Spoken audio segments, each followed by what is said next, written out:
there, it's Laura from Laura Walmwell Photography, and joining me today is Tish Walshe, the supervisor and founder of Cats Anonymous Rescue and Adoption.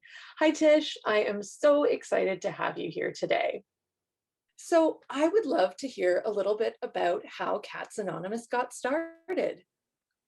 Well, it basically snowballed. I found a stray cat way back when and took him in and nurtured him.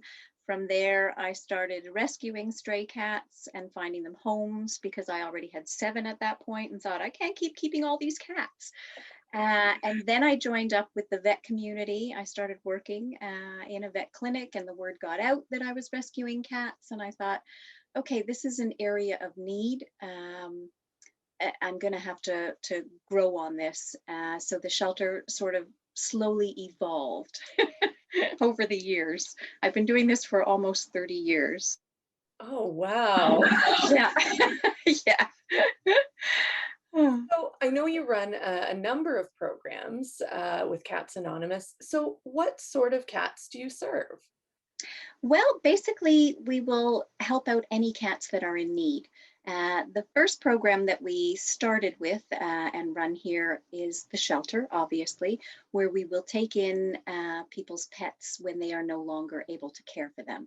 You know, whether it's just a change in life situations, somebody is ill, somebody is moving, allergies. There's all kinds of reasons that pets find themselves homeless, or they're just not fitting in to the actual environment anymore due to circumstance changes, etc.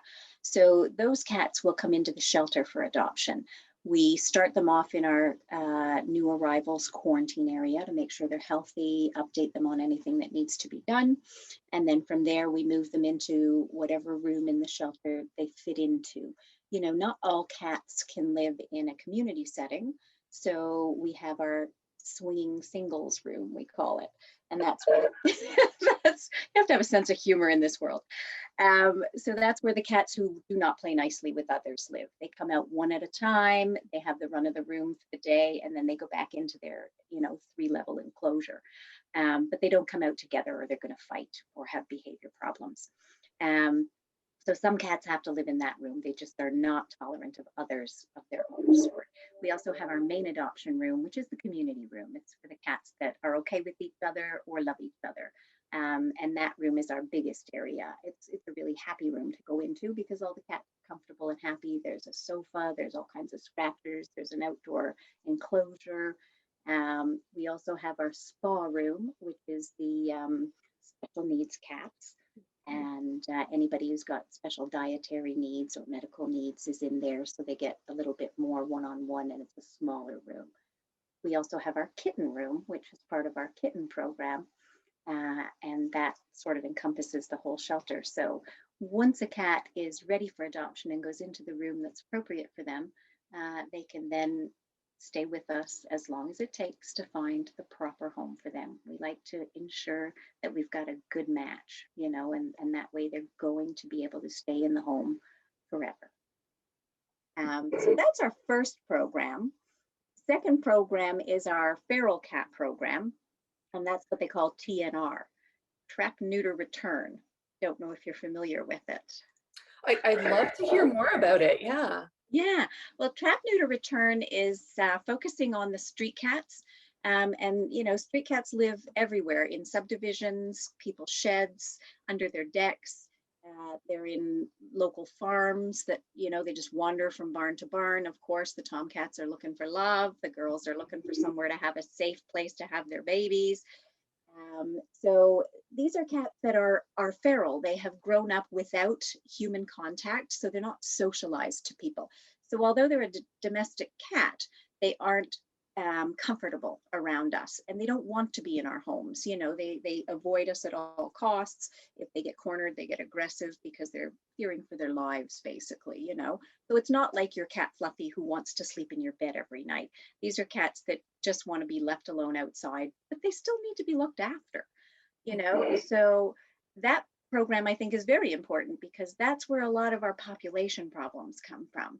So we have volunteers. We go out into these industrial areas, neighborhoods, barns, and we live trap the cats humanely, bring them to the spay neuter clinic, so they are then stopping the population explosion, and then they're returned to their colony.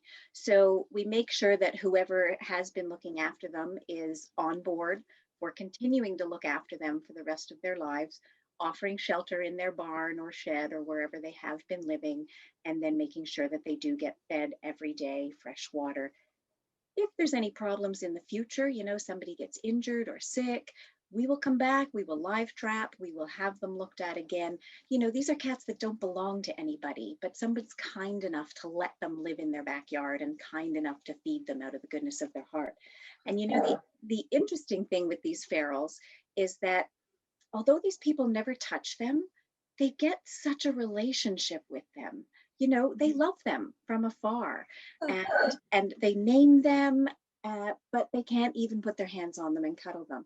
But we still develop a relationship. It's quite beautiful, really, because the feral cats aren't really giving anything back like your house cat or your dog does, but they are in some way. These people feel the need to care for them, and I think that's lovely.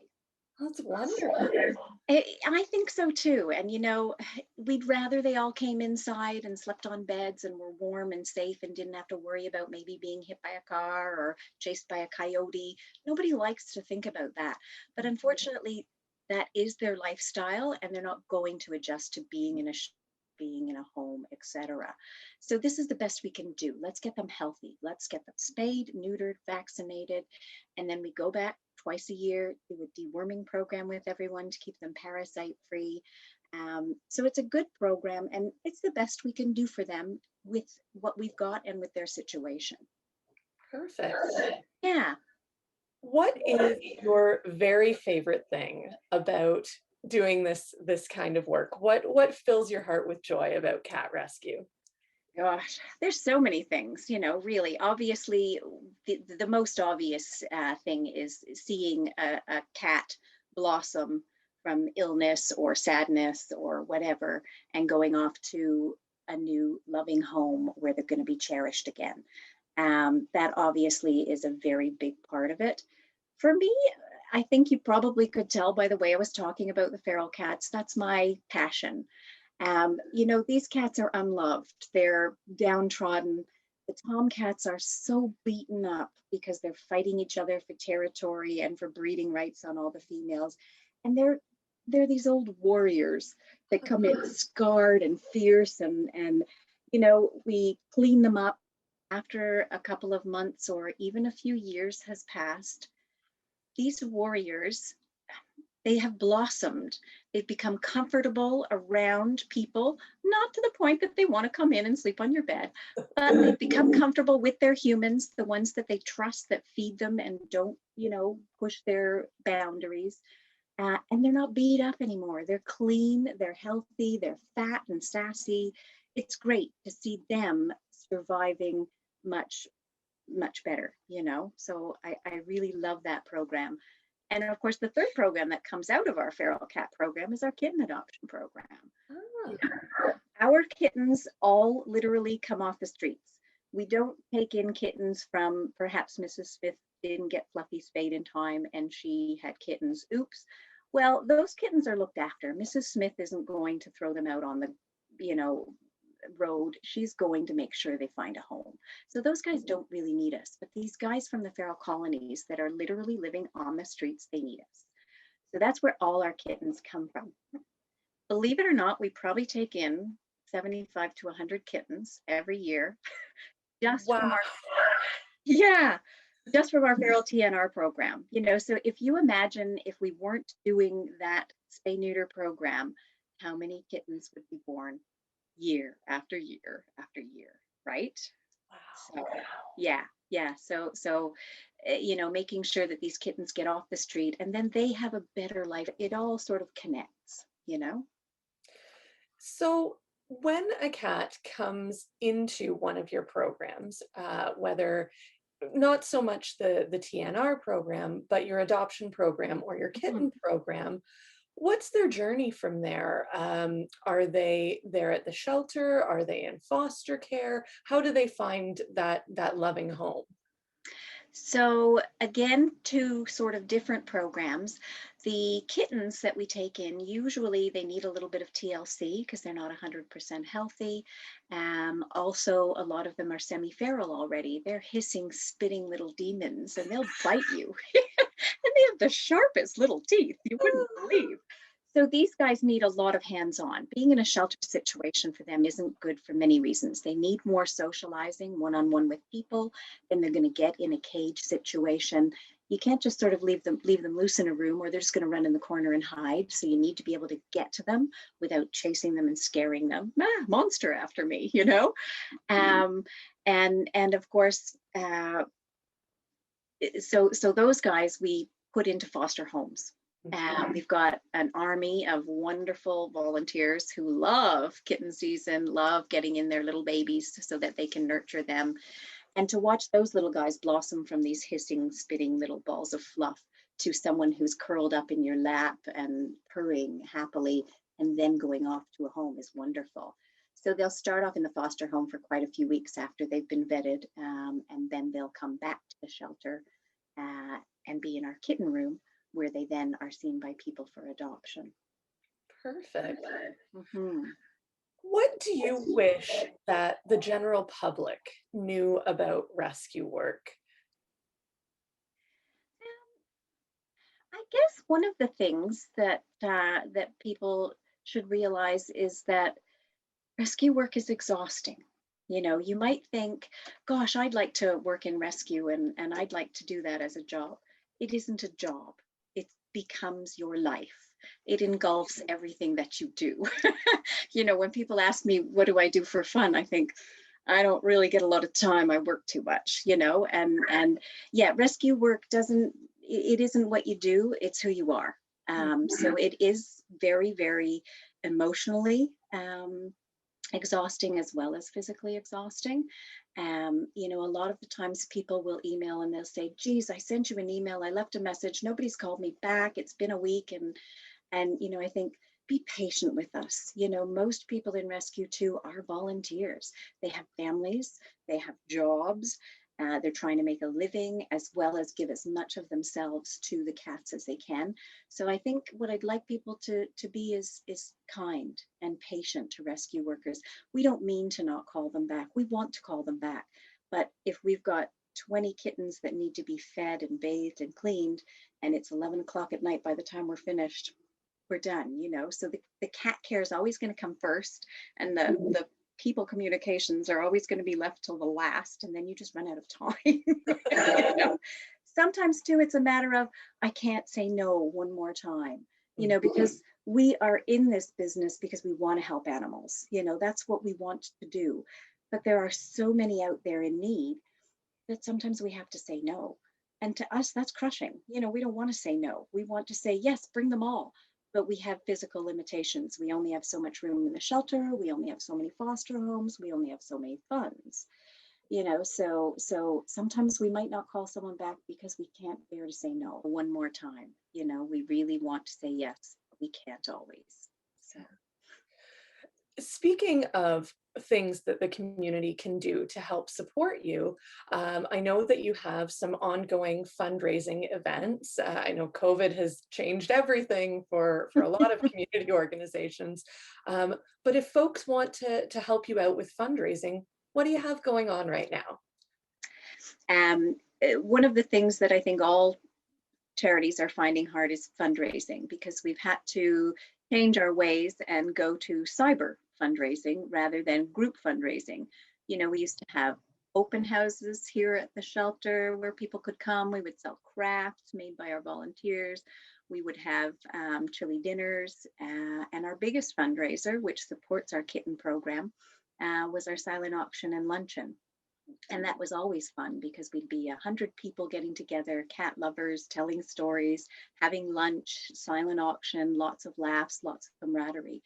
So it's sad not to have that from a point of view of the getting together, and we're getting used to that with COVID. But also that impacts your fundraising. That was $10,000 out of our fundraising budget that went directly to our kitten fund.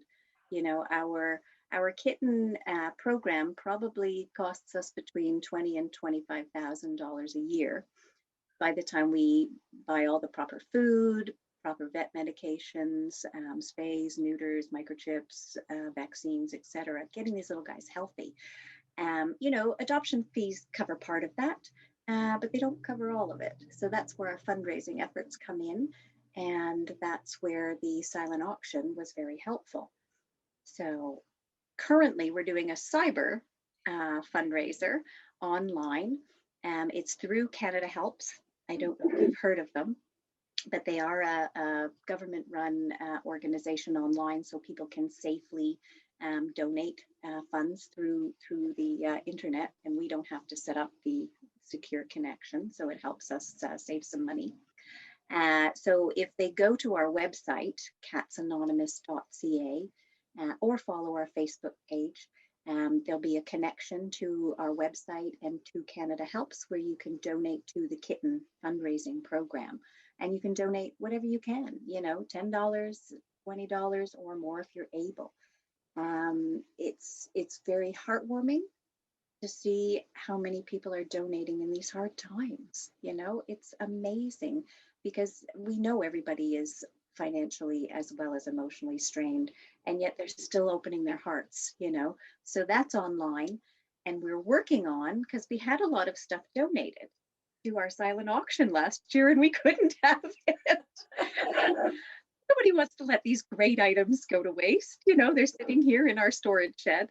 So we're organizing and figuring out how to do an online silent auction. So right now we're cataloging, taking pictures, and figuring out how to put it onto a website so that people can do our silent auction cyber. Perfect. Yeah. Now, if folks don't have the funds to donate right now, are there other ways that they could help? Absolutely. One thing that people can always do is volunteering in one way or another. Clearly, again, COVID, we can't be having new volunteers come into the shelter. We're working on our core volunteers here. So because we are mainly volunteer run, so our main volunteers are still coming in to look after the cats, but there's still a lot of other things that can be done. Fundraising. People can have their own little fundraisers online, that kind of thing. Get creative. People who can make things, they can make toys for cats, they can make blankets, they can make things that could be sold, and then the money donated. And some people have talents as well, that they could perhaps do something here at the shelter. A fellow came forward the other day and said, my wife volunteers there, and I'm an electrician. Is there something that you might need fixed? If you can't donate funds, you can donate your talents. That's wonderful. And I think not everyone would think like, oh, I'm handy. Maybe I can, contribute in that way. So giving folks ways to donate their time is amazing. Yeah, absolutely. And let's face it, a lot of people are looking for things to do because we can't get out and about. One of our volunteers knits catnip mice that the cats in the shelter love to play with. And we give them out with adoptions. The adopters love getting them. The kittens love playing with them. And she's busy knitting away, and it's, keeps her feeling like she's giving back. So Fantastic. yeah. So I'd love to learn a little bit about you and your pets. So who lives with you currently? Currently, we have 4 cats and 1 dog. There is one token dog in this whole crazy cat world. He's a very tolerant dog. He loves cats. He's very polite with them. He knows not to push his boundaries. And he actually gets to come into the shelter and do the dog test, so to speak. We want to make sure that with adult cats especially, if they're going to go to a home with a dog, that they're going to be comfortable. There's some cats that love dogs, some cats that are like, well, I'll tolerate you as long as you stay over there, and others who are like, no way, keep that thing away from me. So we want to make sure we send the right cats to dog homes. So Pinty, our little dog, is actually the honorary shelter dog, and he comes in and does dog time in the shelter to see who's comfortable and who isn't. So he's our dog in the house. The 4 cats we have are all seniors. Generally, the only cats that make it into our house are seniors with medical issues. They've been in the shelter, they're not as likely to get adopted. So they make their way next door into our place. We just have a penchant for these oldies, and have the experience to help them keep going medically and support them, that kind of thing. So we have Edgar Allan, who is a Siamese. We also have Lady Gaga. We just call her the lady. A lot of the names are given to them when they're here in the shelter. Lady Gaga was a stray who was found on the streets in Arthur with no ears. They were gone by frostbite and the most rotten mouth you'd ever see. She needed to have all her teeth out. Our third cat is Bruce. He's our oldest. He's 18. And Bruce has been with us about probably 9 years now. And has some, of course, ongoing age health related issues. Although he's in great shape, he does have a very mild start of an intestinal cancer. But he's on meds and he's doing really well. He still runs, plays, kicks around his catnip mouse. And then our last cat is Figo. We actually call him Pudding because it's a much softer name. And Figo was actually the first cat to ever get kicked out of the shelter. He was very aggressive in the shelter, and the volunteers were afraid of him after many biting incidents, and they were frightening biting incidents. Everyone said, look, we can't look after this cat. We're afraid of him. And we thought, fair enough. So we did manage to gentle him up by taking him into a stable environment.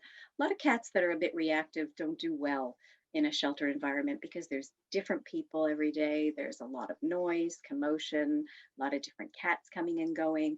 And so he was always annoyed in the shelter, and the smallest thing would set him off and he'd just explode. So he's been in the house with us now, I want to say at least 4 years. I lose track of time. And in the beginning, he had a few episodes, but we learned to be quieter. We've learned to walk slowly and not run and carry on. We're not rashes. And he's really settled down.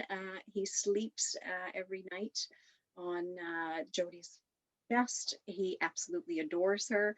And the people in the shelter can't believe that this killer cat now sleeps on someone's chest and isn't going for the jugular.